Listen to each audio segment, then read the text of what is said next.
அகதி திரைப்படத்தின் திரைக்கண்ணோட்டம். 100 படங்களுக்கு மேல் நடன இயக்குனராக பணியாற்றிய ஹரிகுமார், தூத்துக்குடி படத்தின் மூலம் ஹீரோவாக அறிமுகமானார். அதன் பிறகு போடிநாயக்கனூர் கணேசன், திருத்தம், மதுரை சம்பவம் படங்களில் நடித்தார். சங்கராபுரம் என்ற படத்தில் நடித்து முடித்துள்ளார். அது இன்னும் வெளிவரவில்லை.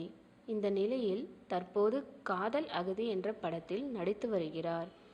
உள்ளூர் மார்க்கெட்டில் காய்கறி மண்டி நடத்தும் தாதாவுக்கு சாதாரணமான ஏழை வீட்டு பெண் மீது காதல். தன் மிரட்டலால் அத்தனை பேரையும் பணிய வைக்கும் தாதாவுக்கு மிரட்டி காதலை பணிய வைக்க முடியவில்லை. பிறகு எப்படி அவளது காதலை பெறுகிறான் என்பதுதான் கதை. தாதாவாக ஹரிகுமாரும், ஏழை வீட்டு பெண்ணாக புதுமுகம் ஆயிஷாவும் நடிக்கிறார்கள். இவர்கள் தவிர மம்தா ராவத், பாண்டியராஜன், தேவதர்ஷினி, சிங்கமுத்து உள்பட்ட பலர் நடிக்கிறார்கள்.